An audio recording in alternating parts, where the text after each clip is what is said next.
স্নেহার ঘরেই ছিল আদিব। ঘুমায়নি সে। ল্যাপটপ নিয়ে নিজের কাজ করেছে আর একটু পরপর স্নেহার জ্বর চেক করেছে।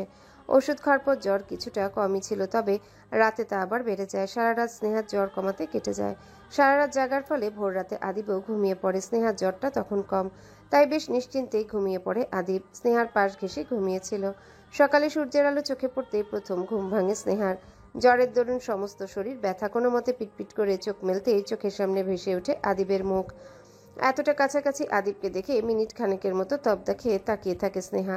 এরপর ঝড়ের গতিতে সরতে গিয়ে বিছানা থেকেই পড়ে যায়। সাথে সাথে নিজের অজান্তেই শব্দ করে আর্তনাদ করে ওঠে। সে আর্তনাদের শব্দে আদিব লাফিয়ে ওঠে। কি হলো বুঝতে না পেরে বোকার মতো কয়েক সেকেন্ড তাকিয়ে থাকে।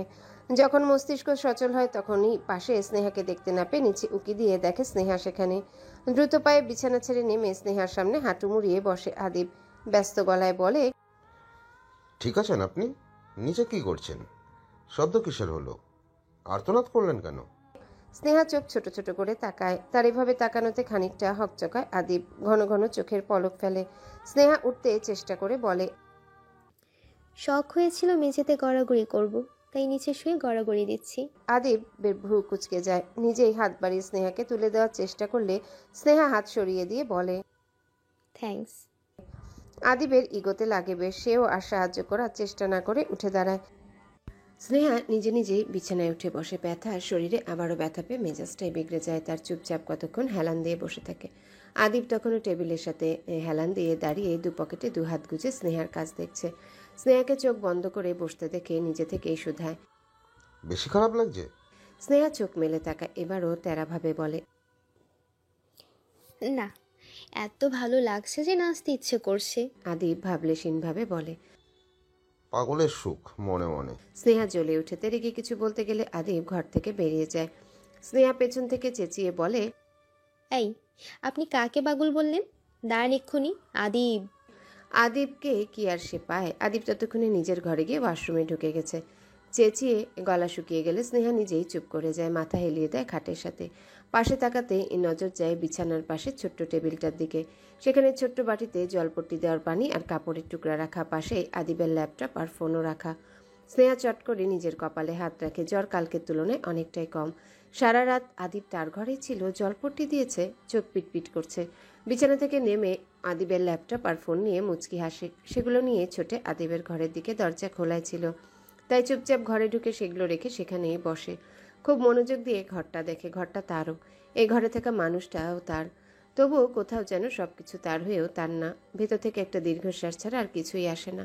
মিনিট 10 বাদে আদিব ওয়াশরুম থেকে মাথা মুছতে মুছতে বের হয়। বিছানায় স্নেহাকে বসা দেখে ভ্রু কুচকে বলে, ঝগড়া করার জন্য ওই রুম থেকে এই রুমে চলে আসছেন? স্নেহা চোখ মুখ কুচকায় তেতু স্বরে বলে, আপনার কি আমাকে ঝগড়ুটে মনে হয়? নয়তো এখানে কি করছেন? আপনার ল্যাপটপ আর ফোন দিতে এসেছি। দেওয়া শেষ? হ্যাঁ। তো বসে আছেন যে? খানিক আগেও মনে যে সূক্ষ্ম খুশি উদয় হয়েছিল তা যেন মুহূর্তেই মুছে যায়। স্নেহা ভীষণ শান্ত চোখে তাকায়। আদিব কি বুঝে কে জানে সরাসরি স্নেহার চোখের দিকে তাকিয়ে বলে, মানবতার খাতিরে যতটুকু করা দরকার ঠিক ততটুকুই করেছি। এ নিয়ে বেশি কিছু আশা না করাই আপনার জন্য মঙ্গল। স্নেহা যেন মুহূর্তেই কঠিন হয়ে ওঠে। নিজের মনকে শক্ত করে কাটকাট কণ্ঠে বলে, আপনার সাথে এতদিন কথা বলার চেষ্টা করেছি, আপনি এড়িয়ে গেছেন। আজ যখন কথা ইচ্ছেই তখন সাফ সাফ আমার কিছু প্রশ্নের উত্তর দিন। আদিব যেন শুনেও শুনল না। স্নেহাকে এড়িয়ে গিয়ে আলমারি থেকে নিজের প্রয়োজনীয় ফর্মাল ড্রেস বের করে বিছানার উপর রাখে। স্নেহা আদিবের হাত ধরে নিজের দিকে ফেরায়। রাগে জিদে অপমানে আদিবের টি শার্ট চেপে ধরে শক্ত করে ধরে চোখে চোখ রেখে ফের বলে, আর কত এড়িয়ে যাবেন? এতগুলো দিনও কি কম ছিল না? আজ অন্তত এড়ানো বন্ধ করুন, আমার প্রশ্নের জবাব দিন। আদিব শান্ত চোখে একবার স্নেহার হাতের দিকে তাকিয়ে আরেকবার সরাসরি স্নেহার চোখের দিকে তাকায় বলে, বলুন কি জানতে চান? আমাকে এভাবে অবহেলার কারণ কি? কেন বিয়ে করে এনেও এমন অচেনার মতো ভান করেন? আমার দোষটা কোথায়? আদিব মিনিট খানেক চুপ থাকে। এরপর কোনো রকম সংকোচ ছাড়াই বলে, কারণ আপনি ধর্ষিতা, কলঙ্কিত। স্নেহা যেন জানতই উত্তরটা এমনই হবে, তবুও কোথাও যেন শব্দগুলো তার ভেতরটা এফোর ওফোর করে দেয়। কোনো রকমের কান্নাগুলো গিলে নেয়। উত্তর পাওয়ার পর টি শার্ট ধরে রাখা হাতটা আলগা হয়ে যায়। পর মুহূর্তেই তা আরও শক্ত করে ধরে স্নেহা বলে, তাহলে বিয়ে করলেন কেন? আপনি কি বিয়ে করার আগে জানতেন না আমি ধর্ষিতা? আমি বলিনি আপনাকে? যেদিন বিয়ের কথা হয় সেদিনই তো আপনাকে বলেছিলাম বিয়ে ভেঙে দেন। আপনি দেননি। আপনি বিয়ে হওয়ার হাজারটা লজিক দেখিয়েছেন, আমাকে সব ভুলে ভবিষ্যতের স্বপ্ন দেখিয়েছেন। তবে বিয়ের পর আপনার কেন মনে পড়েছে আমি ধর্ষিতা? কেন এখন আমার কলঙ্কগুলো আপনার চোখে পড়ছে? আদিব নিশ্চুপ। সে কোনো জবাবই দিল না। তার কাছে তো নেই এর উত্তর। সে কিভাবে দেবে? স্নেহা যখন বোঝে আদিব উত্তর দেবে না, তখন সে নিজে আদিবের টি শার্ট ছেড়ে যায়। অজান্তেই চোখের কোণ বেয়ে গড়িয়ে পড়ে 2 ফোঁটা জল। সেগুলো মুছে দিয়ে 2 পা পিছিয়ে যায়। শীতল কণ্ঠে বলে, এটাই সমাজ, শিক্ষিত সমাজ। আমি কি ইচ্ছে করে ধর্ষিতা হয়েছি? তবুও আপনারাই আমাকে সব দোষ দেবেন। আমাকে বারবার সহ্য করতে হবে। যে অন্যায় করেছে সে আপনাদের চোখে কিছুই না। আপনাকে আমি এ কারণেই সবটা বলেছিলাম। আমি চাইনি নতুন করে আবার কষ্ট পেতে। সারা জীবন একা থাকাটাও সুখ, কিন্তু এভাবে কি বাঁচা যায়?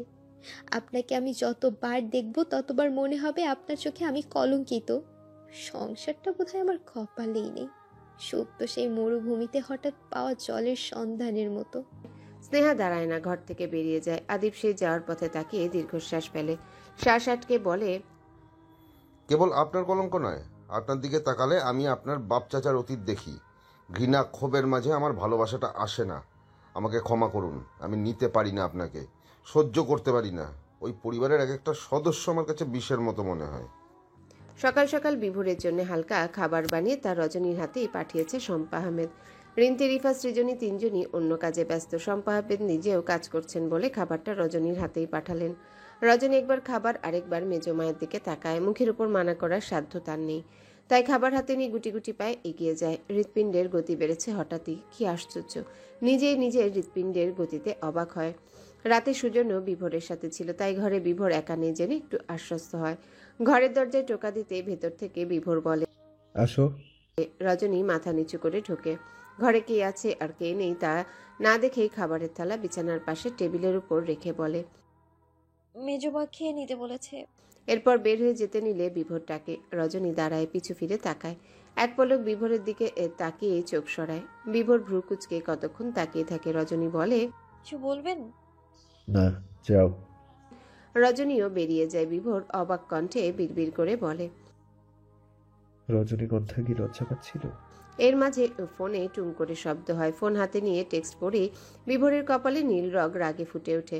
হাত মুষ্টিবদ্ধ করে ফোন ঠাস করে আছাড় মারে। সেই শব্দে সুজন ঘুম থেকে উঠে হুড়মুড় করে ঘুম ঘুম চোখে বিস্ময় নিয়ে তাকায়। কি হলো কিছুই বোঝে না। চোখ পিটপিট করে বলে, ভাই, কেউ কি আমাদের বাড়িতে বোমা মারছে?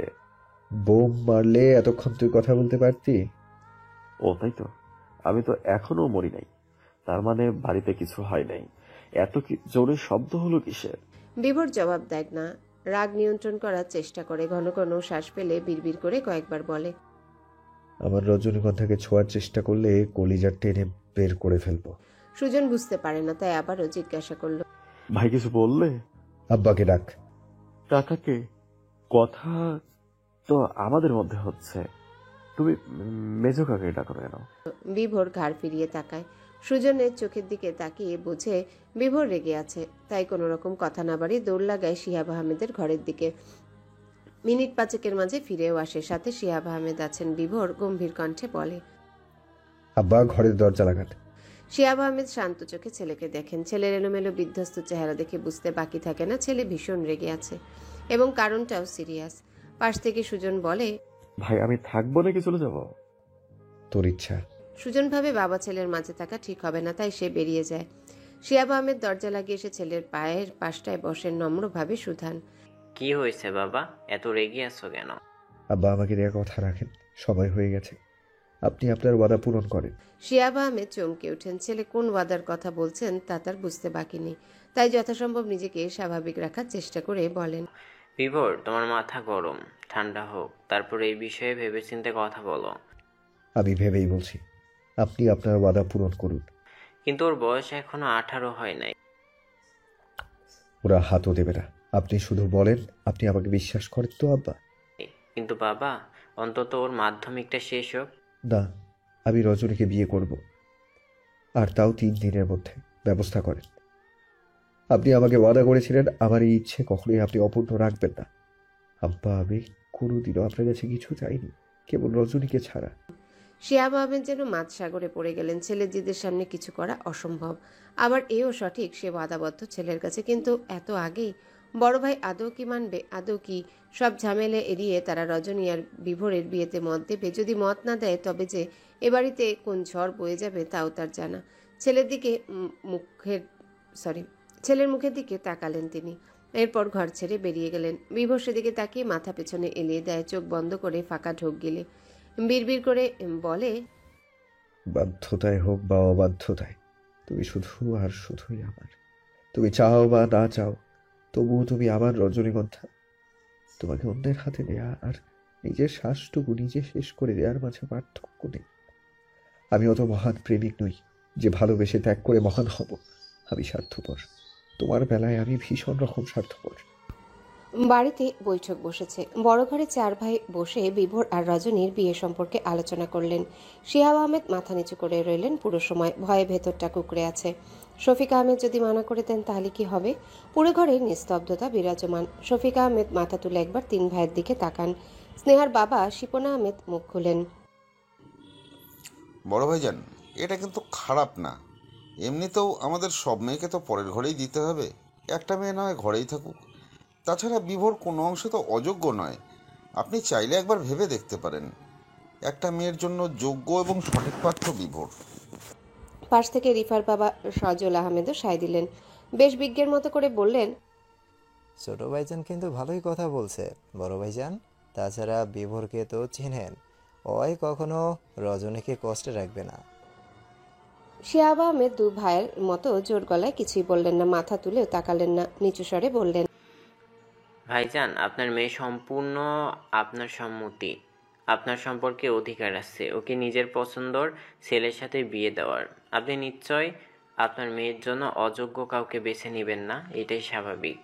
আপনি চাইলে এই বিয়েটা হবে, নয়তো হবে না। তবে ভাইজান, আমি যেহেতু ছেলের বাবা, তাই আমি আপনার কাছে অনুরোধ করছি, করজোড়ে আপনার মেয়েকে আমার ছেলের জন্য চাইছি।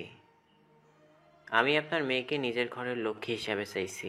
আমার ঘরে আমার আরেকটা মেয়ে হিসাবে চাইছি। না হলে আমার ছেলেটা উন্মাদ হয়ে যাবে ভাইজান। আমি তবুও সিদ্ধান্ত আপনার উপরে ছেড়ে দিলাম। বেয়াদবি মাফ করবেন। শফিক আহমেদ মন দিয়ে শুনলেন সবটা। এরপর গম্ভীরভাবে বললেন, ভেবেছিলাম মেয়েকে দূরে কোথাও বিয়ে দিব, এক ঘর আত্মীয় আমরাই বাড়বে। কিন্তু যেখানে আমার ভাই আমার মেয়েটাকে তার মেয়ে হিসেবে চাইছে, সেখানে মানা করি কিভাবে? তাছাড়া ছেলেও তো আর অযোগ্য নয়। মিষ্টি মুখ কর, আমার মেয়ে তোর ঘরের লক্ষ্মী হিসেবে দিতে রাজি হলাম। শফিক আহমেদ বলেই হেসে উঠলেন। বাকি 3 ভাইও সমস্বরে আলহামদুলিল্লাহ বলে একে অন্যের সাথে কোলাকুলি করে। সজল আহমেদ দ্রুত পায়ে ঘর ছেড়ে বের হলেন। ঘরের বাইরে বাড়ির মহিলারা ছিলেন বলে তারাও বিষয়টা সম্পর্কে অবগত হলেন। সালেহ আহমেদ গম্ভীর হয়ে শুধু দেখলেন। তবে শম্পা আহমেদের সাথে কোলাকুলিও করলেন।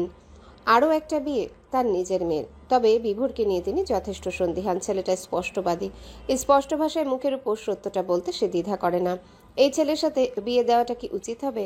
তাছাড়া সব জেনেও শফিক আহমেদ রাজি কেন হলেন? সালেহ আহমেদ এসব ভাবলেও পুরো বাড়িতে ততক্ষণে একটা খুশির রেশ পড়ে গেছে। সজল আহমেদ যত দ্রুত পারা যায় মিষ্টি কিনে আনলেন। সেই মিষ্টি তিনি নিজেই বিভোরকে খাওয়ালেন এবং অভিনন্দন জানালেন। ছেলেকে দেওয়া ওয়াদা রাখতে পেরে শিহাব আহমেদের মনেও প্রশান্তির ঢেউ। বিভোর যেন পুরো বিষয়টা হজম করতে পারে না। তবে এটাও সত্য, সে জানতো এই বিয়েটা হবে। শফিক আহমেদ না করবেন না, তাই নিজের মতো নিশ্চিত হয়ে বসে থাকে। এবার রজনীর কি প্রতিক্রিয়া হয় তাই দেখার আশায় বসে থাকে সে। বাড়িতে কেবল একটা ঝড় গেছে, এখনো আরো কয়েকটা ঝড় যাওয়া বাকি। এই ঝড় পেরিয়ে শেষ অবধি তাদের বিয়েটা হলেই হয়।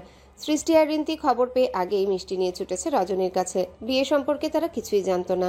মিষ্টি আনার পর বড়রা জানিয়েছে। রিন্তি আর সৃষ্টিকে খুশি মনে মিষ্টি হাতে নিজেদের ঘরে দেখে অবাক রজনী আর রিফা। সাথে তখন সৃজনীয় ছিল। 3 জনা বসে আড্ডা জমিয়েছিল। এরই মাঝে রিন্তি এসে রজনীকে ধরে খুশিতে ঘোরা শুরু করে। রজনী অবাক হয়ে বলে, কি করছো মেজো আপা? পড়ে যাবো তো, থামো। রিন্তি থামে, তবে কোনো কথা ছাড়াই একটা মিষ্টি রজনীর মুখে দেয়।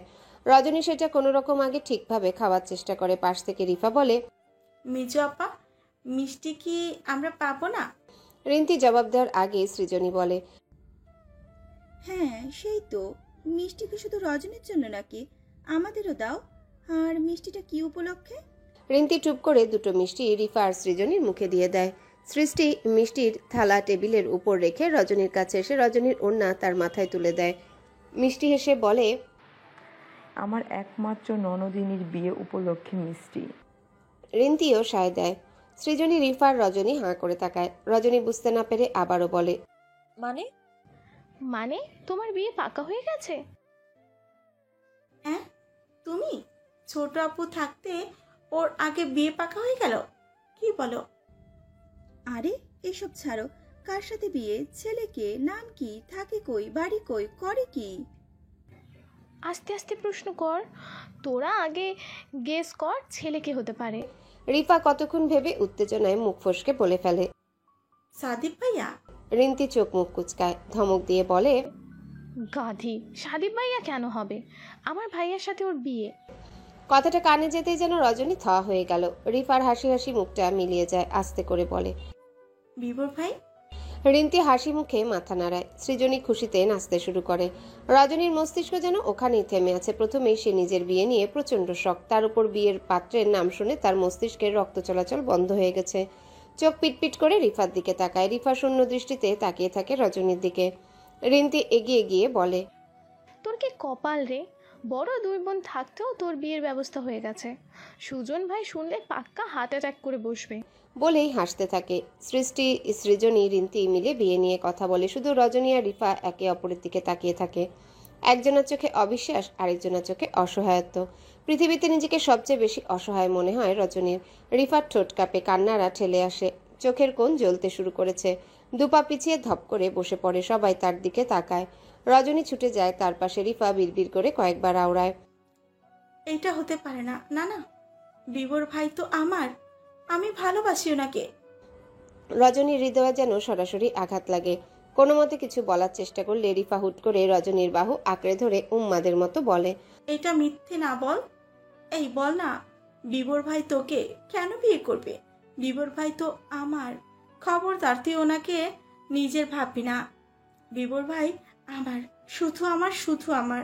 বলতে বলতেই ঢুলে পড়ে। ছোট্ট মস্তিষ্ক ধাক্কা নিতে পারেনি, দুর্বল হয়ে জ্ঞান হারিয়ে ফেলেছে। ঘটনার আকস্মিকতায় সবাই হতভম্ব। রিফার এমন আচরণ, এই কথাগুলোর জ্ঞান হারানো যেন চোখের পলকেই হয়ে গেল। রজনী রিফাকে আগলে নেয়, কাঁদো কাঁদো স্বরে বিড়বিড় করে বলে, আমি ছোটবেলা থেকে তোকে আগলে রেখেছি, নিজের শখের সব কিছু তোকে দিয়েছি। বোন বন্ধু দুটোই আমি তোর। কিভাবে তোর ভালোবাসা কেড়ে নিই আমি? কিন্তু বিবর ভাইও যে তোকে ভালোবাসে না, উনি তো। এর মাঝে সৃষ্টি, রজনী, রিন্তি এগিয়ে আসে। তারা তিনজন চেষ্টা করে জ্ঞান ফেরানোর।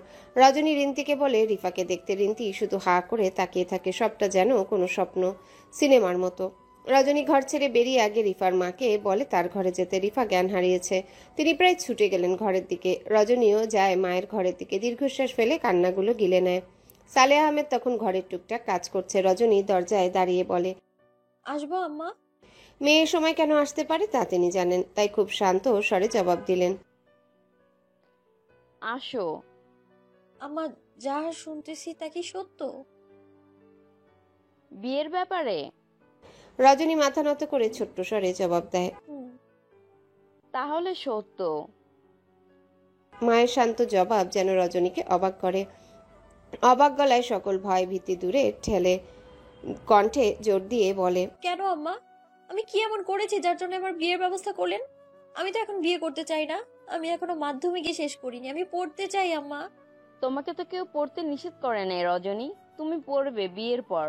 তাছাড়া তোমাকে তো অন্য কোথাও পাঠাচ্ছি না, ঘরেই রাখছি। বিভোর যা ছেলে তাতে সে ঠিকই তার বউকে পড়াবে, তাই নিশ্চিন্ত থাকো। আম্মা, আমার এখনো বড় দুই বোনের বিয়ে হয়নি। অন্তত তাদের বিয়ে পর্যন্ত তো অপেক্ষা করেন, তারপর আমার বিয়ের কথা ভাবেন।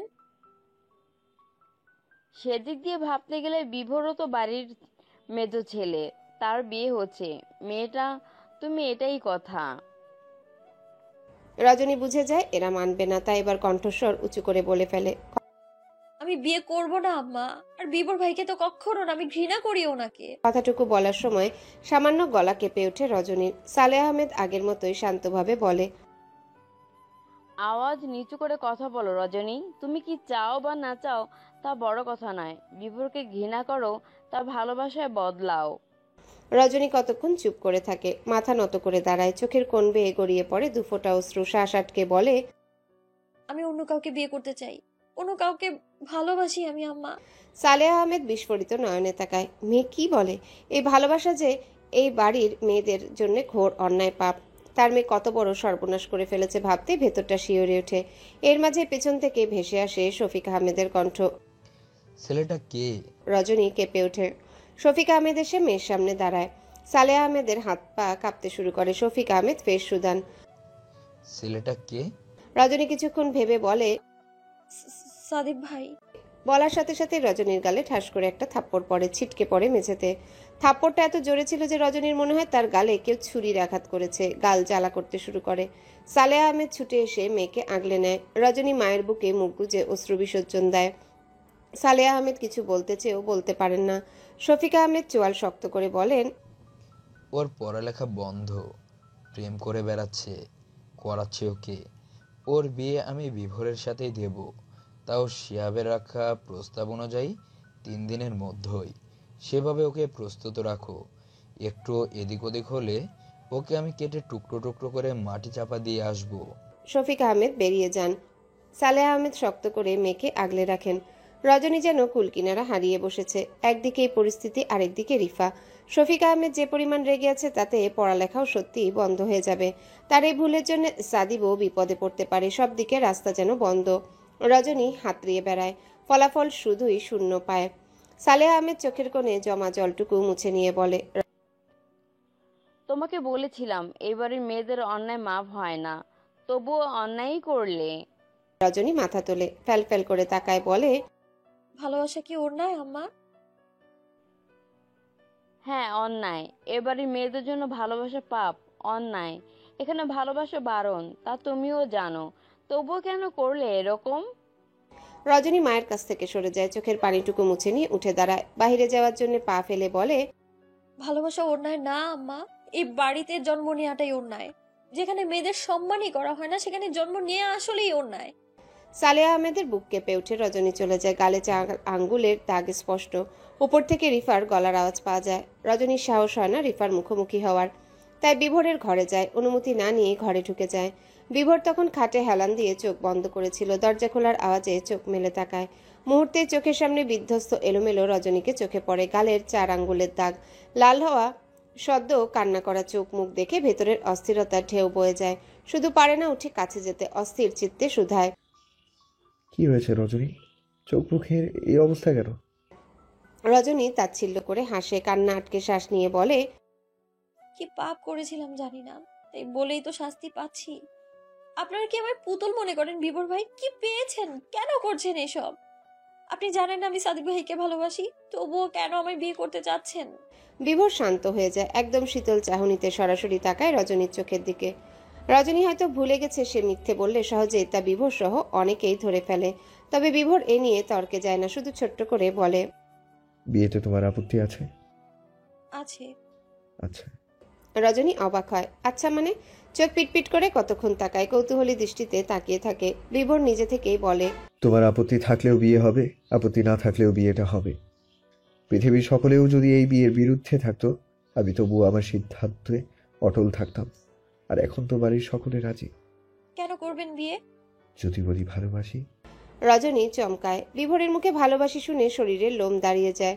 ফাঁকা ঢোক গিলে বিভোর ঠায় শীতল চাহনি নিয়ে তাকিয়ে আছে। রজনী কাঁপা কাঁপা গলায় বলে, আমি বাসি না। বিভোর হাসে, কপালের উপর হাত রেখে চোখ বন্ধ করে বলে, ভালোবাসা বোঝো রজনীগন্ধা? বোঝো না তো? যেদিন বুঝবে সেদিন অনেক আফসোস করবে।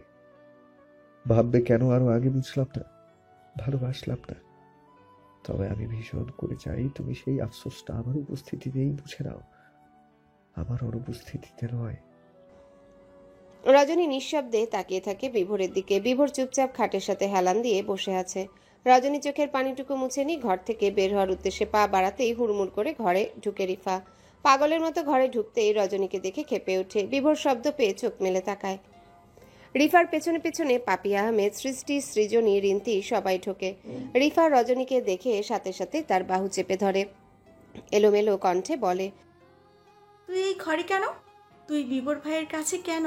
রজনী চোখ ছোট ছোট করে তাকায়। কিছু বলার আগেই পাপি আহমেদ এগিয়ে এসে রিফার হাত ধরে বলে, রিফা, ছাড়ো ওকে। রজনী তোমার বোন হয়, এভাবে কথা বলো না। রিফা শোনে না, হাত ছাড়িয়ে নিয়ে চিৎকার করে বলে, কিসের বোন? লাগবে না ওর মতো বোন। আমার বিবর ভাইকেও কেন বিয়ে করবে? ও তো জানে আমি বিবর ভাইকে ভালোবাসি। পাপি আহমেদ কি বলবেন বুঝতে পারে না। রজনী শান্তভাবে বলে, তুই শান্ত হ, কোনো বিয়ে হবে না। বিপরীতে বিভোর খুবই শান্ত, সহজ সাবলীল ভাবে বলে, বিয়েটা তোমাদের কথায় হয়েও যাবে না, বন্ধও হবে না। অতএব অশান্তি বাদ দিয়ে দুজনেই সত্যিটা মানো, এটাই সবার জন্য ভালো। রিফা ফিরে তাকায়, করুণ কণ্ঠে বলে, কেন আপনি এত পাষাণ কেন বিবর ভাই? আপনি তো জানতেন আমি আপনাকে ভালোবাসি, তবু রজনীকে কেন? আমি কি দোষ করেছি? আমি তোমাকে আগেও বুঝিয়েছি, আজ আবারও বলছি, আমি তোমাকে ছোট বোন ছাড়া অন্য কোনো নজরে কখনোই দেখিনি। তাই তুমি এসব পাগলামো বন্ধ করো। রিফা তেতে ওঠে, বিভোরের ঘরের ফুলে টব নিয়ে এক আছাড় দেয় মাটিতে, উম্মাদের মতো বলতে থাকে, আমাকে বোনের নজরে দেখেন, তাহলে রজনীকে কেন বিয়ে করতেছেন? ও তো আপনার বোনই হয়। শব্দ শুনে বাড়ির বাকি সবাই জড়ো হয়ে যায়। বাড়িতে সজল আহমেদ ছিলেন, সেও ছুটে আসে। পাপি আহমেদ মেয়েকে সামলানোর চেষ্টা করেও ব্যর্থ হয়। এত ঝামেলার মাঝেও বিভোর শান্ত স্বাভাবিক। ঘরে এসে পরিস্থিতি এমন দেখে কি হয়েছে তা বোঝার চেষ্টা করেন সজল আহমেদ। এগিয়ে এসে বলেন, কি হয়েছে? পাপি আহমেদ ভীতু চোখে তাকান। মেয়ে তার নিজের অজান্তেই ভুল করছে, এর জন্য শাস্তি না পেতে হয়। রিফা কান্না করছে, রজনী মাথা নিচু করে দাঁড়িয়ে আছে। এমন অনাকাঙ্ক্ষিত পরিস্থিতিতে সৃষ্টি, সৃজনী, রিন্তিও নির্বাক, কি বলবে তারা নিজেই বোঝে না। সজল আহমেদ প্রশ্নবোধক দৃষ্টিতে তাকালে পাপি আহমেদ কিছু বলার চেষ্টা করেন, তবে তার আগে রিফা আবারও পাগলামি শুরু করে, প্রলাপ বকতে থাকে, আমি কিছুতেই এইটা হতে দিব না। আপনি শুধু আমার বিবর ভাই, আমি আপনাকে অন্য কারো হতে দিবই না। আপনি আমার মানে আমার। সজল আহমেদ হাঁ করে তাকায়। মেয়ে বলে কি? তার যেন অবাকতায় কাটেনি। বিভোর দীর্ঘশ্বাস ফেলে বলে, এগুলো পাগলামোর কোনো মানে নেই রিফা। আমি রজনীকে ভালোবাসি, বিয়ে ওর সাথেই হবে। রিফা থমকে যায়, পাগলামো বাদ দিয়ে ফ্যালফ্যাল করে তাকিয়ে থাকে বিভোরের দিকে। বিভোর মাথা নাড়ায়, রিফা রজনীর দিকে তাকায়। রজনী মাথা নিচু করে আছে। বিভোরের এই কথার পর অশান্তি কতটা বাড়তে পারে তা সে খুব ভালো মতোই জানে। রিফা রজনীর দিকে তাকিয়ে বলে, তুই জানতি এসব, তাই না? ইচ্ছে করে এতদিন ঢং করছিস। তুই সব জানতি। তুইও বিবর ভাইকে ভালোবাসিস, বিবর ভাইকে বিয়ে করতে চাস। রজনী কিচ্ছুটা বলে না, লজ্জায় মাথা নত করে থাকে। রিফার আচরণে সজল আহমেদ গম্ভীর গলায় বলেন, রিফা, এদিকে আসো। রিফা শোনে না, এগিয়ে যায় বিভোরের দিকে। চোখ বেয়ে একাই পানি পড়ছে। নাক টেনে টেনে সে কান্না কমানোর চেষ্টা করে ভীষণ শান্তভাবে তাচ্ছিল্যপূর্ণ কণ্ঠে বলে, ওর মাঝে কি আছে যা আমার মাঝে নাই বিবর ভাই? কোন দিক থেকে আমি ওর চেয়ে কম? বরং ওর কি যোগ্যতা আছে যা আমার নাই? ওকে দেখেছেন? ওর গায়ের রংটা অব্দি কালো, তাহলে আমি ওর চেয়ে দ্বিগুণ সুন্দরী। তবু আমাকে ছেড়ে ওকে কেন? ওই কেন? বিভোরের রাগে কপালে সূক্ষ্ম ভাঁজ পড়ে, ইচ্ছে করে ঠাটিয়ে থাপ্পড় বসাতে। রজনী মাথা তুলে তাকিয়েছে। প্রিয় মানুষদের মুখে অপমানজনক কোনো কথা বুঝি এতটাই হৃদয় আঘাত করে? শ্বাস যেন আটকে আসে। রজনী দাঁড়ায় না আর ছুটে ঘর থেকে বেরিয়ে যায়।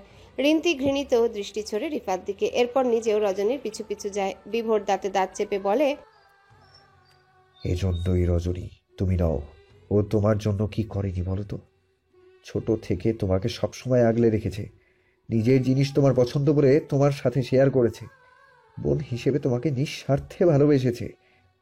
এমনকি শুধুমাত্র তোমার জন্য ও নিজে এই বিয়েটা ভাঙতে চাইছে, আর তুমি ওকে ছোট করছো। শুধু গায়ের রং সাদা হলেই হয় না রিফা। যার মনটাই কাদায় পরিপূর্ণ, তার গায়ের রং সাদা দেখে আমি কি করব? রজনীর গায়ের রংটা চাপা হলেও ওর মাঝে যা আছে তা তুমি শত চেষ্টা করলেও অর্জন করতে পারবে না, পাবে না। আর শোনো, আজ ওকে নিয়ে যা বলেছো তা বলেছো, দ্বিতীয়বার কখনো বলার চেষ্টা করবে না, আমি মেনে নেব না। রিফা দুপা পিছিয়ে যায়, হাসতে শুরু করে, ঘরে জিনিসপত্র নিয়ে ভাঙতে শুরু করে, আর মুখে রজনীকে নিয়ে কিছু কটূক্তিপূর্ণ বাক্য আওড়ায়। সজল আহমেদ প্রায় ছুটে এসে রিফাকে থামায়, সপাটে একটা থাপ্পড় বসায় রিফার গালে। রিফা হতভম্ব হয়ে তাকিয়ে থাকে। পাপিয়া আহমেদ ছুটে আসেন, মেয়েকে আগলে নেন। সজল আহমেদ রাগী গলায় বলেন, অনেকক্ষণ থেকে তোমার বেয়াদবি সহ্য করছি বলে যা মনে চায় তা করবা? তুমি যেমন এই বাড়ির মেয়ে, তেমন রজনীও এই বাড়ির মেয়ে। তাই ওর সম্বন্ধে বাজে কথা বলে নিজেকে ছোট করো না। অতীতের কথা মনে করে কৃতজ্ঞ হতে শেখো। পাপিয়া, ওকে ঘরে নিয়ে যাও। পাপিয়া আহমেদ যত দ্রুত সম্ভব রিফাকে টেনে নিয়ে ঘর থেকে বেরিয়ে যায়। সজল আহমেদ বড় বড় শ্বাস নেন। বাড়িতে কি হচ্ছে এসব? দুই বোনের মাঝে যে হুট করে বন্ধুত্বপূর্ণ সম্পর্ক থেকে তিক্ততার সম্পর্ক গড়ে উঠল, এবার এই তিক্ততা আদৌ কখনো কাটবে? রিফাকে এড়িয়ে কি আদৌ রজনী আর বিভোর সুখী হবে? সম্ভব কি এটা? দুপুরের পরপরই সুজনের সাথে বাড়ি আসে স্নেহা। বাড়ির পরিবেশ অস্বাভাবিক থমথমে। সুজন সেই সকালের পরই বেরিয়ে গিয়েছিল বলে বাড়িতে কি হয়েছে তা জানে না। এইভাবে কোনো খবর না দিয়ে জামাই ছাড়া বাড়িতে আসায় সকলে একটু ব্যস্ত হয়ে পড়ে। পরিবেশ সামাল দিতে স্নেহা বলে, আমার কাল থেকে একটু জ্বর। তোমাদের জামাইয়ের ছুটি নেই, বাসায়ও তো কেউ থাকে না, তাই আমাকে পাঠিয়ে দিল। আপাতত মিথ্যে বলে সামলালেও পরে কি হবে তা ভেবে হাত পা ঠান্ডা হয়ে আসে। ঘরে গিয়ে শাড়ি পাল্টে হাত মুখ ধুয়ে ছোট বোনদের কাছে যায়। সুজনও যায় বিভোরের কাছে। রজনীর ঘরেই তখন রিন্তি সৃজনী সৃষ্টি বসেছিল। সকলেই উদাস। চারজনকে একসাথে দেখে স্নেহা হাসি মুখে বলে, কিরে, চারজন কেন? আরেকটা কই? রজনী আর রিফা তো সবসময় গলা ধরে থাকে, আজ একটা এখানে, আরেকটা কই? কেউ কোনো উত্তর দেয় না। রজনী নিজে থেকেই শুধায়, কখন আসলে আপা? কান্না ভেজা ভাঙা কণ্ঠ ধরতে একটু সময় লাগে না স্নেহার।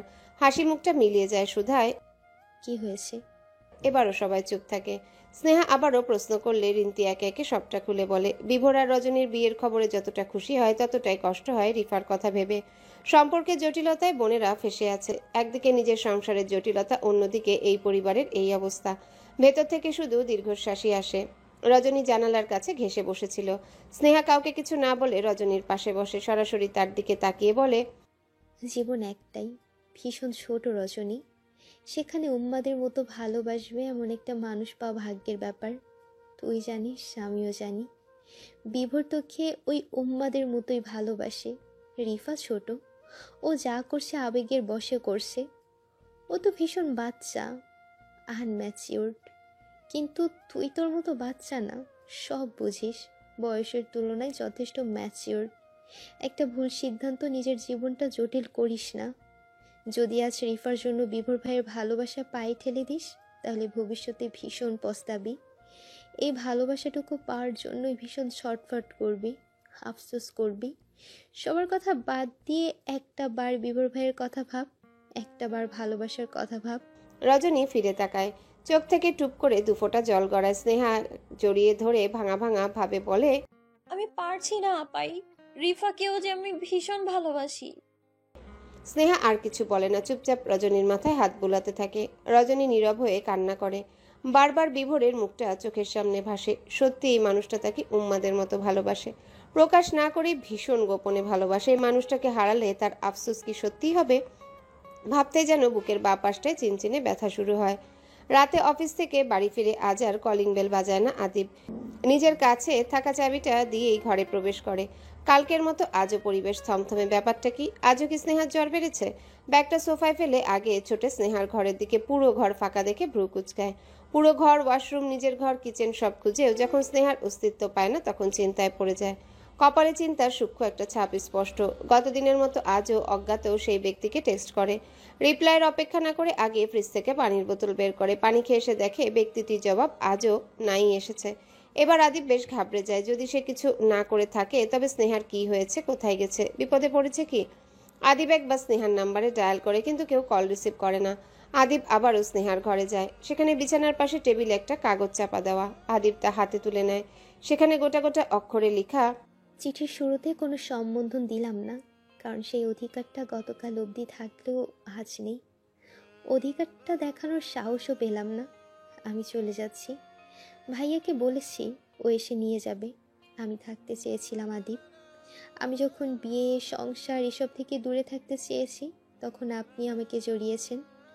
এখন যখন সংসার আগলাতে চাইছি, তখন আপনি দূরে সরে গেছেন। আমি এত কিছুর পরও থেকে গিয়েছিলাম। বিয়ে তোর ছেলে খেলা নয়, মজা নয়। চাইলাম, করে নিলাম।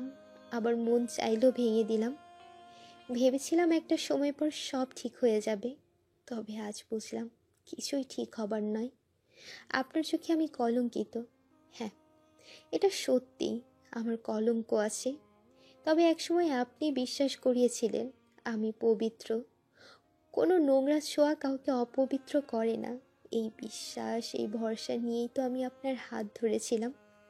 তবে এখন যখন ওই বিশ্বাস, ওই ভরসাটাই পাচ্ছি না, তখন থাকি কেমন করে? বিশ্বাস করেন, আজকের পর আপনার চোখে চোখ রাখার মতো ক্ষমতা আমার নেই। আপনার দিকে তাকালেই আমার মনে হবে আমি অপবিত্র। আবার সেই কালো অতীতটা ভয়ঙ্করভাবে আমার সামনে ভেসে উঠবে, যা থেকে আমি নিজেকে বাঁচাতে চেয়েছি তার মাঝে আমার কিভাবে ফিরে যাই, যা আমার না, আমি তা কিভাবে আগলে রাখি, পারলাম না। আশা করছি আপনি আজ থেকে শান্তিতে বাঁচতে পারবেন। ভালো থাকবেন। যাচ্ছি, ইতি স্নেহা। আদিব চিঠিটাতে একবার হাত বোলায়। মেয়েটা কত কষ্ট থেকে কথাগুলো লিখেছে তা সে অনুভব করতে পারে। চিঠিটার দিকে কতক্ষণ তাকিয়ে থাকে, দীর্ঘশ্বাস ফেলে, বিড়বিড় করে বলে, জীবনের সমীকরণটাই বদলে গেছে। প্রতিশোধ, ঘৃণা আর অবহেলার মাঝে জীবনটা জটিলতা দিয়ে ভরে গেছে। কেউ ভালো নেই, অথচ জীবন চলছে তার নিয়মে। না ভালোবাসা সম্ভব আর না ঘৃণা করা সম্ভব। ভাগ্য আসলে চাইছেটা কি? বাড়িতে পরিবেশ বেশ থমথমে। আবারও 4 ভাই বসেছে বৈঠকে। বাড়িতে কি ঘটেছে তা সজল আহমেদ কাউকে না বললেও বাড়ির মহিলারা নিজ নিজ স্বামীকে সবটাই বলেছেন। শিহাব আহমেদ যেন মাঝ সাগরে পড়ে গেছে। একদিকে নিজের ছেলে, তার ভালোবাসা, আরেকদিকে ছোট ভাইয়ের মেয়ে। প্রত্যেকের জীবন প্রত্যেকের সাথে জড়িত। কিভাবে এক বোনকে কষ্ট দিয়ে আরেক বোনের সাথে বিয়ে হবে? শফিক আহমেদ বেশ গম্ভীরভাবে বললেন, সজল, তুই কি চাস? আর শিহাব তুই? শিহাব আহমেদ কি বলবেন বুঝে উঠলেন না, শুধু তাকিয়ে রইলেন ছোট ভাইয়ের দিকে। সজল আহমেদ বিষয়টা বুঝতে পেরে দীর্ঘশ্বাস ফেলে বললেন, বড় ভাইজান, এখানে বলার মতো কিছু নাই। বিভোর রজনীকে ভালোবাসে, পছন্দ করে। ওদের দুজনের বিয়েও পাকা করে ফেলেছি। এখানে বলার কি আছে? আর যদি আসে রিফার কথা, তাহলে ওর বয়সেই বা কতটুকু?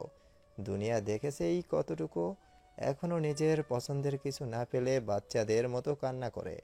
ওর মধ্যে বাচ্চাময় যায়নি। ও আদৌ বোঝে ভালোবাসা কি? এটা ওর সাময়িক মোহ, আবেগ, এছাড়া কিছুই না। সময়ের সাথে সাথে ঠিক হয়ে যাবে। আর সবচেয়ে বড় কথা, আমরা সিদ্ধান্ত বদলালেও বিভোর কিন্তু বদলাবে না। সেখানে বিভোর রিফাকে ভালোই বাসে না, সেখানে ওদের বিয়ে হলেও কি ওরা সুখী হবে?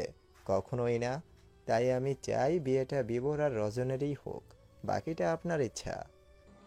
মেয়ের সুখের কথা সজল আহমেদ ভাবলেও শফিক আহমেদ ভাবলেন না। তিনি ভাবলেন না তার মেয়ে অন্য কাউকে ভালোবাসে। তিনি ভাবলেন না অন্য কাউকে ভালোবেসে তার মেয়ে কিভাবে আরেকজনকে সাথে নিয়ে সুখী হবে।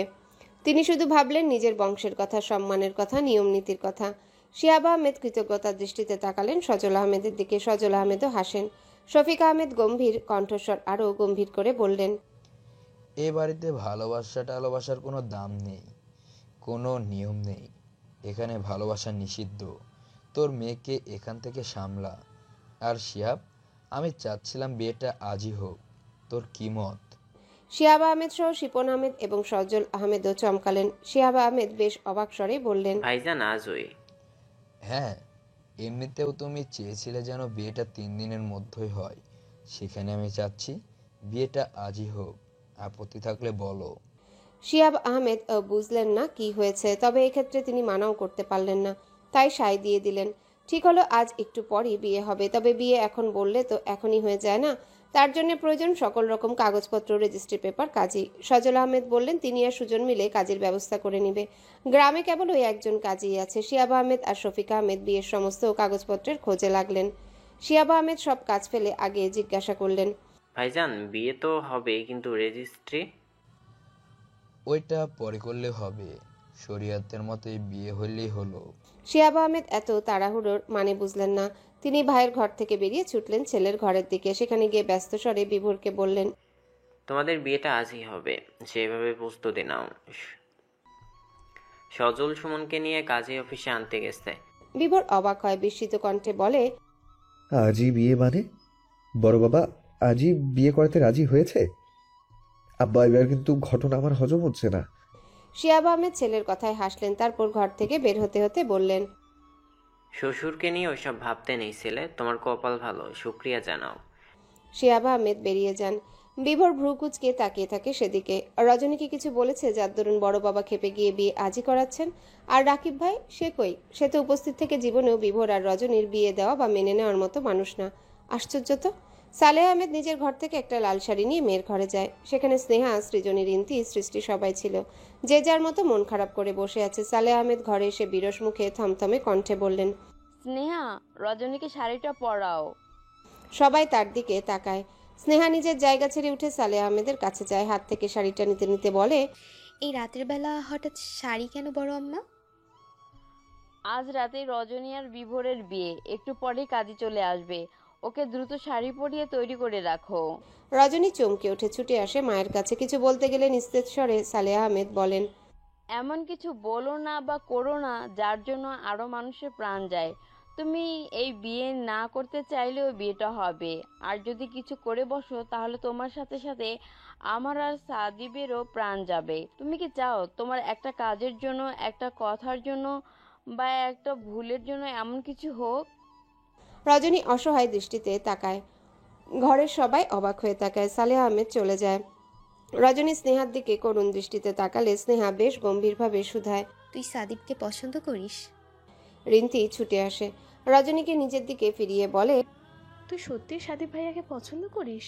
রজনী চোখ ফিরিয়ে নিয়ে বলে, পছন্দ করি, ভালো লাগে, এর চেয়ে বেশি কিছুই না।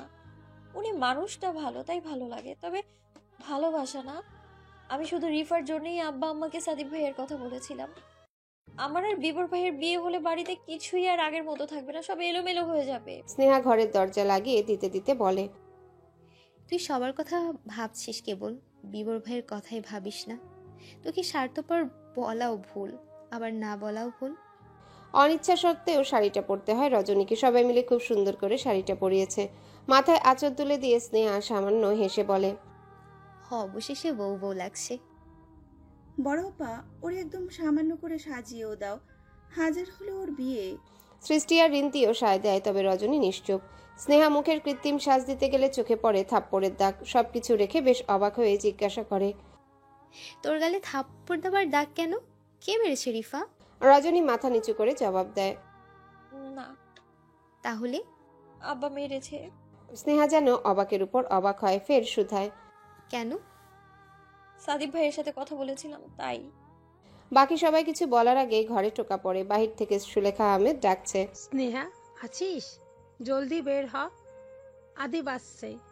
স্নেহা চোখ বড় বড় করে তাকায়। ব্যস্ত পায়ে দরজা খুলে বলে, কি বলো আম্মা, কে আসছে? মেয়ের কথা বেশ বিরক্ত হলেন সুলেখা আহমেদ। যেতে যেতে বললেন, তোর যে কি হয়েছে আল্লাহ জানে। আদিব আসছে, তোর ঘরেই বসিয়েছি, জলদি যা। স্নেহা একবার পেছনে তাকায়। ঘরের দেয়াল ঘড়িতে স্পষ্ট 10টা বাজে। এই সময় তো আদিব বাড়িতে ফিরে, তাহলে আজ এখানে কেনই বা এসেছে? সৃষ্টি স্নেহাকে দাঁড়িয়ে থাকতে দেখে বলে, জলদি যাও, আমরা এই দিকটা সামলে নিব। স্নেহা মাথা নাড়ায়, বড় বড় শ্বাস নিয়ে এগোয় ঘরের দিকে। দরজায় পা রাখতেই চোখ পড়ে বিছানায় বসা আদিবের দিকে। স্নেহা একবার আশেপাশে তাকিয়ে ঘরের দরজাটা আলগা করে লাগায়, তারপর আদিবের কাছে গিয়ে সরাসরি জিজ্ঞাসা করে, আপনি এখানে কেন?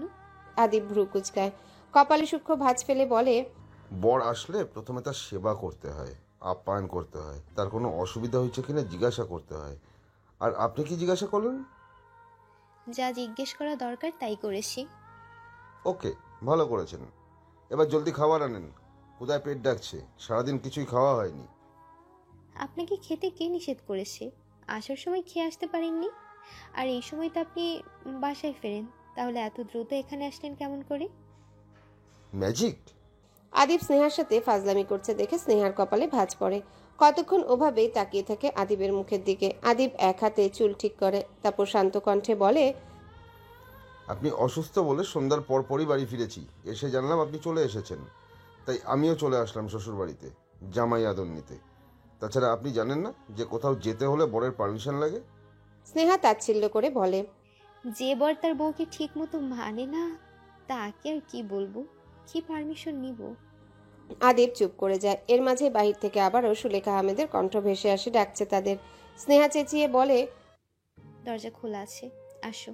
সুলেখা আহমেদ আর শম্পা আহমেদ খাবার হাতে ঘরে আসে। আদিব উঠে দাঁড়ায়, ব্যস্ত স্বরে বলে, আনতে গেলেন কেন আম্মা? আমাকে বলতেন, আমি নিচে যেতাম।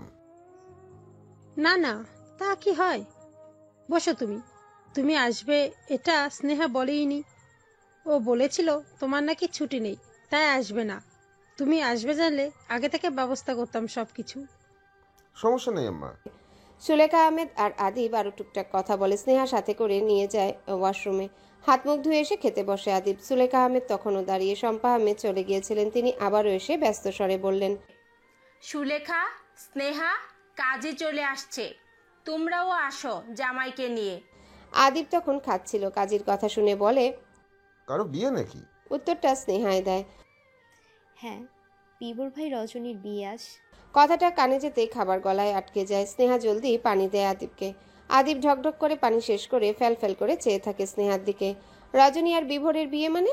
আমতা আমতা করে বলে, ওদের বিয়ে মানে? এভাবে হঠাৎ আর লুকিয়ে কেন? লুকিয়ে হবে কেন? আজই ঠিক হয়েছে। আপাতত বিয়ে কাবিন করতেছে, পরে রজনীর এসএসসি শেষ হলে অনুষ্ঠান করা হবে। আদিব একবার সুলেখা আহমেদের দিকে তাকিয়ে বলে, সৃজনী, রিন্তি ওরা বাদ দিয়ে আগেই রজনী কেন আম্মা? ওর তো বিয়ের বয়সও হয়নি। আমরা জানি না বাবা, বাড়ির কর্তারা যা সিদ্ধান্ত নেন তাই এ বাড়ির শেষ সিদ্ধান্ত। বলেই তিনি মলিন হাসে। আদিব ভেতরে ভেতরে ফুঁসে ওঠে। আরও একটা মেয়ের বিয়ে হচ্ছে, অথচ কেউ মরছে না। চোখ বন্ধ করে রাগ নিয়ন্ত্রণ করে, কোনো মতে একটু খেয়েই উঠে যায়। সুলেখা আহমেদ আর স্নেহা মিলে সব নিয়ে নিচে যায়। এরপর তিনজন মিলে বিভোরের ঘরে যায়। সেখানেই সবাই উপস্থিত। বিভোর বিছানায় বসা, রজনীকে চেয়ারে বসানো হয়েছে, বড়রাও চেয়ারে বসে আছে। কাজী বিয়ে পড়ানো শুরু করেছে। প্রথমেই তিনি রজনীর কাছে আসেন। রজনী শক্ত হয়ে বসে আছে। বিভোর এক পলক তার দিকে তাকিয়ে চোখ ফিরিয়ে নেয়। লাল শাড়িতে রজনীগন্ধাকে ভয়ঙ্কর লাগে। এ কি মেয়েটা জানে? জানে না। জানে না বলেই তো লাল শাড়ি পরার মতো ভুল করেছে। তার ভাবনার মাঝে কাজী কবুল বলতে বলে। রজনী জিভ দিয়ে ঠোঁট ভিজিয়ে নেয়, ঠায় বসে থাকে। কাজী আবারও একই কথা বলে। স্নেহা কাছে এসে রজনীর কানের কাছে মুখ নিয়ে বলে, কবুল বল রজনী। রজনী মাথা তুলে আশেপাশে তাকায়। রিফা নেই, তবে চোখ পড়ে যায় সালেহ আহমেদের দিকে। মায়ের করুণ মুখের দিকে তাকিয়ে মাথা নিচু হয়ে যায়। মনে মনে রিফার কাছে ক্ষমা চেয়ে শ্বাস আটকে বলে দেয় কাঙ্ক্ষিত শব্দটি। সবাই সমস্বরে আলহামদুলিল্লাহ বলে। এরপর যায় বিভোরের কাছে। বিভোর খুব স্বাভাবিকভাবেই সবটা শেষ করে। সবাই আবারও আলহামদুলিল্লাহ বলে। দুই ভাই একে অপরের সাথে কোলাকুলি করে। রজনীর চোখ বেয়ে দুফোঁটা অশ্রু গড়ায়। মনে মনে আওড়ায়, আপনি জিতে গেলেন বিভোর ভাই। আপনি আপনার ভালোবাসাটুকু পেয়ে গেলেও আমি আজীবনের জন্য আমার বোনকে হারালাম। আমাদের সেই আগের সম্পর্ক আর কখনো হবে না। আমাদের মাঝে আপনার ভালোবাসার বিশাল এক দেয়াল উঠে গেল। সবার অগোচরে চোখের জল মুছে নেয় রজনী। বিভোর শীতল চাহনিতে তাকিয়ে থাকে। এখন থেকে এই মানুষটা তার, হালালভাবে সম্পূর্ণ তার। তাকে ছুঁয়ে দেখার ভালোবাসার অধিকার সে আজ হালালভাবে পেয়ে গেছে। ভাবতেই হৃদয় যেন প্রশান্তির ঢেউ খেলে। চোখ বন্ধ করে প্রশান্তিতে বিড়বিড় করে আওড়ায়, আমি বলেছিলাম তোমার ভালোবাসায়ও আমি, ঘৃণাতেও আমি, তবুও আমি। এই জায়গাটা অন্য কারণ না রজনীগন্ধা। বিভোর তার রজনীগন্ধাকে নিজের করে নিয়েছে। এবার যে শুধু ভালোবাসা বিনিময়ের বাকি। প্রিয় রজনীগন্ধা, খুব তাড়াতাড়ি ভালোবেসে নিজের সর্বস্ব হারানোর জন্য প্রস্তুত হও। খুব তাড়াতাড়ি বিভোরকে ভালোবেসে উন্মাদ হওয়ার জন্য প্রস্তুত হও। বিভোরের ঘরেই রজনীকে রেখে বড়রা সবাই চলে গেছে। থেকে গেছে শুধু ছোটরা, সুজন, আদিব, স্নেহা, সৃজনী, রিন্তি আর সৃষ্টি। কোনো এক অজানা কারণে আজ সারাদিন এবং এখন পর্যন্ত রাকিবকে কেউই দেখেনি। রাকিব থাকলে এত সহজে বিয়েটা হতো কিনা তা নিয়ে বেশ সন্দেহ আছে। সুজন দুঃখী দুঃখী মুখ করে রজনীর দিকে তাকিয়ে কাঁদো কাঁদো স্বরে বলে, তুই 4 নাম্বার বোন হয়ে আমার আগে বিয়ে করে ফেললি রজনী। তোর একটু মায়া লাগলো না? তুই কেমনে করলি এটা? তোর বুক কাঁপলো না? মজা করার মতো পরিস্থিতি না থাকলে সুজনের বলার ভঙ্গি আর মুখের প্রতিক্রিয়া দেখে সবাই হেসে ফেলে। রিন্তি বলে, দেখেছিস, বলেছিলাম না ছোট ভাইয়া শুনলে হার্ট অ্যাটাক করে বসবে। স্নেহা পাশ থেকে বলে, চিন্তা করো না ছোট ভাইয়া, বিবর ভাইয়ের বিয়ে শেষ, এরপরই তোমার সিরিয়াল। সুজন চোখ মুখ কুচকে বলে, এ কথা বলিস না। আমার আগে রজনীর বিয়ে হয়ে গিয়েছে, মানে আর বিশ্বাস নাই। দেখা যাবে সবগুলো 7 জন্য বিদায় হলে আমার বিয়ের কথা ভাববে। তারপর ভুল বললে ভাইয়া, এরপরও কেউ তোমার বিয়ের কথা ভাববে কিনা সন্দেহ আছে। মনে হয় তোমাকে চিরকুমারী থাকতে হবে। আহারে। সুজন কটমট করে তাকায়, সৃষ্টির দিকে চেয়ে বলে, দেখছেন ভাবি, দেখেন খালি ছোট বোন হলে কেমনে কাঁটা খায়ে নুনের ছিটা দেয় দেখেন। সৃজনী দাঁত বের করে বলে, ভুল হয়ে গেছে ভাইয়া, নুনের ছিটাতে কাজ হবে না, মরিচের গুঁড়ো ছিটা দিলে বেশি ভালো হবে। সুজন তেরে আসে। বিভোর ধমকে দেয়, গম্ভীর স্বরে বলে, অনেক রাত হইছে, ফাজলামি বাদ দিয়ে এবার যে যার ঘরে গিয়ে ঘুমা। স্নেহাও তাই বলে। সবাইকে তাড়া দিয়ে বের হতে বলে। সুজন জিজ্ঞাসা করে, রজনী কোথায় থাকবে, এ ঘরে নাকি ওদের ঘরে? উত্তরটা সৃষ্টি দেয়, আম্মা আর মেজো আম্মা বলেছে রজনী এখন থেকে এই ঘরেই থাকবে। রজনী এতক্ষণ নিশ্চুপ থাকলেও এবার মাথা তুলে তাকায়, বেশ চমকায়ও সে। বিয়ের পর বরের ঘরে ঘুমাতে হবে এটা সে জানে, তবুও কেন যেন একটা জড়তা জেকে বসে আছে। উসখুস উসখুস করতে থাকে, অস্বস্তি নিয়ে আশেপাশে তাকায়। রজনী এমন উসখুস আচরণ নজর এড়ায় না বিভোরের। সে শান্ত দৃষ্টিতে কতক্ষণ তার দিকে তাকিয়ে থাকে। সৃষ্টির কথার পিঠে স্নেহা বলে, হ্যাঁ, এটাই তো নিয়ম। ভাই তাহলে তুমি বউ নিয়ে থাকো, আমি ঘুমাইতে গেলাম আমার ঘরে। সুজন উল্টো ঘুরে বের হতে নিলে বিভোর থামিয়ে দেয়। স্বভাবতই স্বাভাবিকভাবে বলে, তোর যাওয়ার দরকার নেই স্নেহা, রজনীকে ওর ঘরে নিয়ে যাও। আমার তো পা ভাঙা, রাতে হেল্প লাগলে ও করতে পারবে না। স্নেহা বেশ তড়িঘড়ি করে বলে, আমি পারবো না বাবা, বড় আম্মা আর মেজো আম্মা বলেছে মানে রজনীর এই ঘরেই থাকা লাগবে, নয়তো কাল সকালে আমাদের খবর করে ছাড়বে দুই আম্মা। অতএব আমি নাই, আদিপ আসেন। বলে সে ব্যস্ত পায়ে বেরিয়ে যায়। আদিবও পেছন পেছন বেরিয়ে যায়। বিভোর, রিন্তি আর সৃজনীর দিকে তাকালে দুজন একসাথে বলে ওঠে, আমার খুব ঘুম পাচ্ছে, আমি গেলাম। দুজন আর বলতে দেরি হলেও ঘর থেকে বের হতে দেরি হয়নি। বিভোর চোখ ছোট করে সৃষ্টির দিকে তাকায়। সৃষ্টি সামান্য হেসে বলে, আমি কাজটা করতে পারতাম, তবে কাল আমার সাথে কি হতে পারে তা তো জানেন। বিভোর আর কিছু বলে না। সৃষ্টি রজনীর কাছে এসে ওর গালে হাত বুলিয়ে দিয়ে বেরিয়ে যায়। ঘরে একা একা সুজন দাঁড়িয়েছিল। সেও আস্তে আস্তে পালানোর চিন্তা করতে বিভোর তাকে বলে রজনীকে ঘরে দিয়ে এসে বিভোরের সাথে ঘুমাতে। সুজন 32টা দাঁত বের করে হে হে করে হাসতে হাসতে এক দৌড়ে ঘর থেকে বেরিয়ে যায়। পুরো সময় রজনী চুপ করে বসেছিল। বিভোর মনে মনে বিশাল বকা দেয় সুজনকে। বোঝা যায় পরের বার হাতের কাছে পেলে হয়তো সুজনের হাড্ডি মাংস আলাদা হয়ে যাবে। বিভোর দীর্ঘশ্বাস ফেলে নরম স্বরে বলে, ওরা তো নিয়ে যাবে না, তুমি নিজেই চলে যাও রজনী। রজনী এক পলক তাকায় বিভোরের দিকে। খুব শীতল চাহনি তার। রজনীগন্ধার এই শীতল চাহনিতে বিভোরের হৃদয়ে ঝড় উঠে যায়। মেয়েটা আসলে কি তীক্ষ্ণ চাহনি। রজনী চেয়ার ছেড়ে উঠে দরজার কাছ অব্দি যায়। বিভোর ভেবেছিল রজনী বোধহয় সত্যিই চলে যাচ্ছে, তবে তার ভাবনাকে ভুল প্রমাণিত করে ঘরের দরজা লাগিয়ে বিছানার দিকে আসতে আসতে বলে, বিয়ে হয়েছে যখন তখন এইসব নিয়ম মানতেও সমস্যা হবে না। তাছাড়া আপনি অসুস্থ, রাতে একা রাখা ঠিক হবে না, শুয়ে পড়ুন, অনেক রাত হয়েছে। এত সময়ের মাঝে এই প্রথম কথা বলে রজনী। বিভোর এলোমেলোভাবে রজনীর দিকে তাকিয়ে থাকে, তবে রজনীর দৃষ্টি নত। সে এসে বিভোরের পাশটায় বালিশ ঠিক করে নেয়। চোখ তুলে তাকায় বিভোরের দিকে। চোখে চোখ পড়ে গেলে দুজনাই দৃষ্টি সরায়। রজনী অন্য পাশে তাকিয়ে বলে, সাহায্য করব? বিভোর একবার না বলবে ভেবেও হ্যাঁ বলে। রজনী উল্টো ঘুরে এসে বিভোরের পাশটায় দাঁড়ায়। খুব সাবধানে বিভোরকে ধরে শুইয়ে দেয়। বিভোর মনে মনে হাসে। রজনী গিয়ে তার নিজের জায়গায় শুয়ে পড়ে উল্টো ফিরে শোয়। বিভোর ঘাড় বাঁকিয়ে ভ্রু কুচকে তাকায়, বলে, আমার পাশে ঘুমাবে, সমস্যা হবে না? রজনীর সোজা সাপটা উত্তর। সব সমস্যা আমলে নিতে নেই, কিছু সমস্যা এড়িয়ে যেতে হয়। বিভোর হাসে। মেয়েটা বড্ড জেদি, অবুঝ। সব বুঝে কেবল তাকে ছাড়া, নাকি তাকেও বোঝে? না বোঝার ভান করে শুধু। বিভোর নির্ঘুমে সেভাবেই অনেকক্ষণ কাটায়। পা নাড়াতে গিয়ে ভুল করে ব্যথা পায়। অজান্তেই মুখ থেকে বেরিয়ে পড়ে আর্তনাদ। রজনী ফট করে ফিরে তাকায়। বিভোরের দিকে তাকিয়ে শুধায়, কি হয়েছে, ব্যথা পেয়েছেন? বিভোর দাঁতে দাঁত চেপে ব্যথাটা হজম করার চেষ্টা করে। রজনী উত্তরের অপেক্ষা না করে উঠে বসে। কাঁথা সরিয়ে পা দেখে আগে, তারপর আবারও বিভোরের মুখের দিকে তাকিয়ে প্রশ্ন করে, কোথায় ব্যথা পেয়েছেন? বিভোর ঠোঁট কামড়ে তাকিয়ে থাকে। রজনী তখনও উত্তরের আশায় তাকিয়ে আছে। তবে তার প্রশ্নের সঠিক উত্তর না দিয়ে বিভোর বলে, শুয়ে পড়ো, ব্যথা নেই।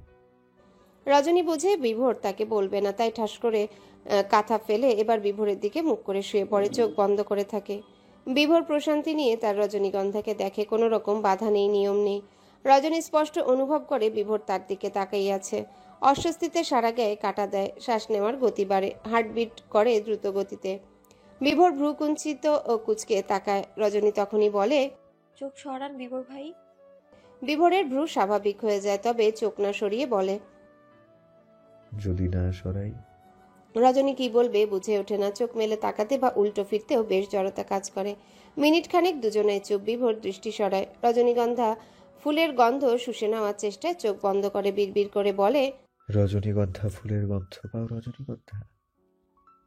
আজ আমি তার তীব্র গন্ধের চেয়েও আবার রজনীগন্ধার গন্ধটা যেন বেশি পাচ্ছি। প্রিয় রজনীগন্ধা, তোমাকে পাওয়াটা আমার কাছে হঠাৎ পাওয়া মরুভূমির জলের মতো। কি যে প্রশান্তি পুরো হৃদয় জুড়ে!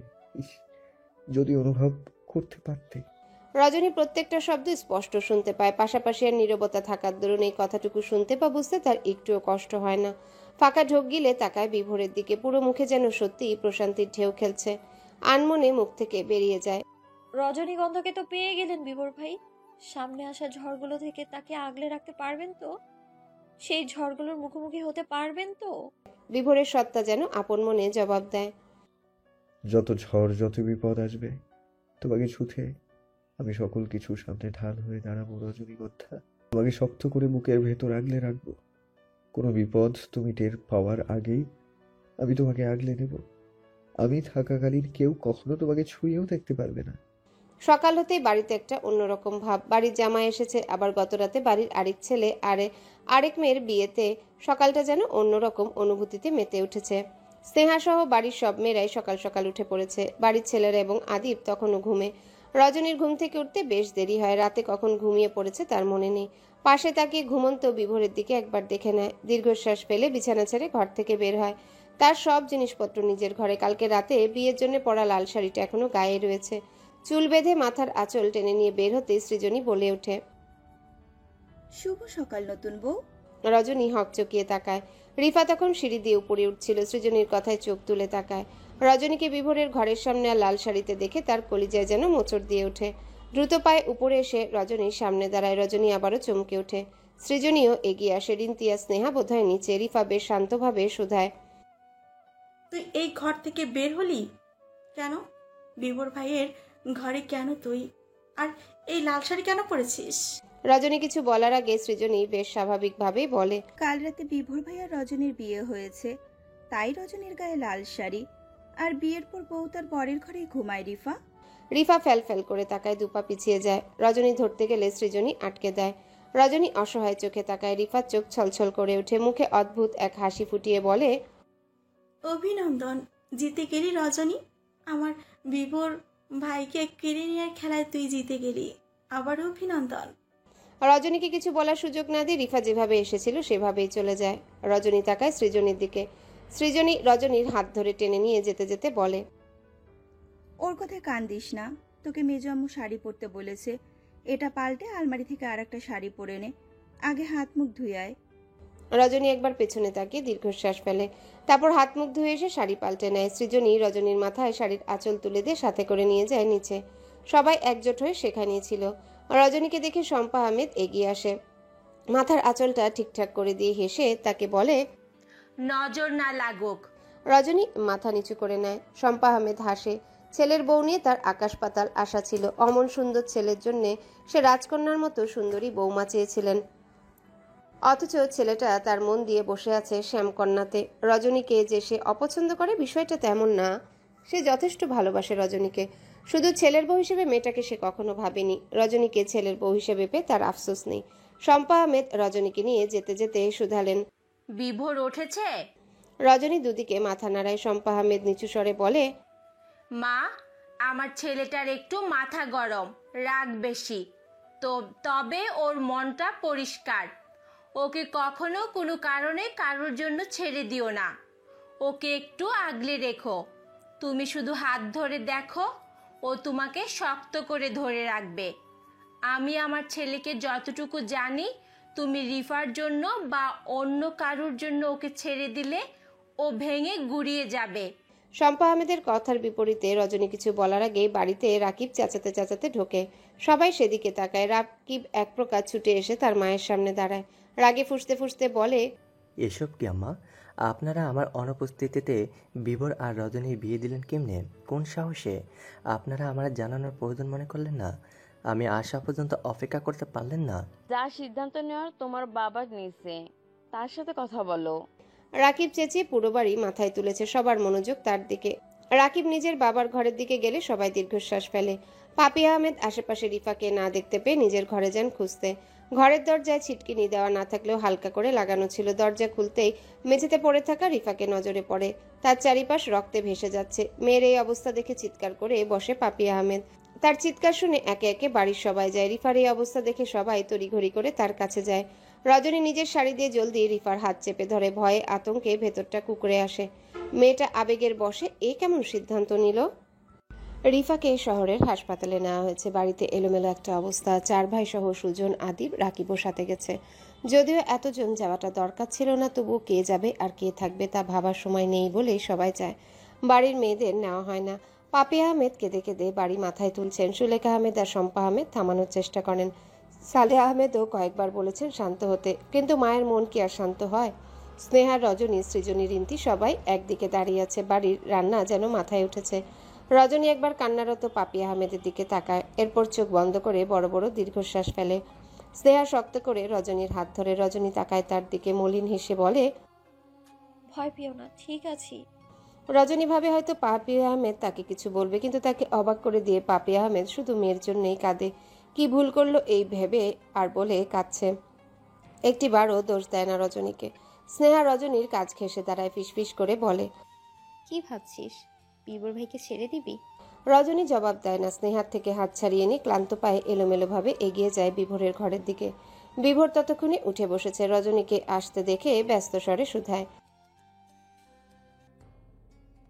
রজনী নিজের শাড়ির আঁচলের দিকে তাকায়। পুরো আঁচল রক্তে মাখামাখি। সে আঁচলের দিকে তাকিয়ে অন্যমনস্কভাবে জবাব দেয়, রিফা হাত কেটেছে, রক্ত বের হয়েছে অনেক, ওকে নিয়ে হসপিটালে গেছে সবাই। বিভোর তবদা খেয়ে তাকিয়ে থাকে। মেয়েটা এত বোকা কেন? এত বড় একটা কাজ কিভাবে করলো? ভেতর থেকে কেবল দীর্ঘশ্বাস ছাড়া আর কিছু আসে না। তবে মিনিটখানেক বাদেই মাথায় চাপে অন্য বিষয়। চট করে তাকায় রজনীর মুখের দিকে। রজনীর শান্ত ও মলিন মুখটার দিকে তাকালেই তার ভেতরটা ব্যথা শুরু হয়। জিভ দিয়ে ঠোঁট ভিজিয়ে নিয়ে ডাকে, রজনী। রজনী মাথা তুলে তাকায়। বিভোরের দিকে এগিয়ে যেতে যেতে বলে, হ্যালো বন্ধুরা, পরবর্তী পার্ট খুব তাড়াতাড়ি আসবে, তো সবাই অপেক্ষায় থাকো। আর চ্যানেলটি যারা এখনো সাবস্ক্রাইব করোনি তারা পরবর্তী পার্ট দেখার জন্য চ্যানেলটি সাবস্ক্রাইব করে রেখো। ধন্যবাদ সবাইকে, আমাদের সাথেই থেকো।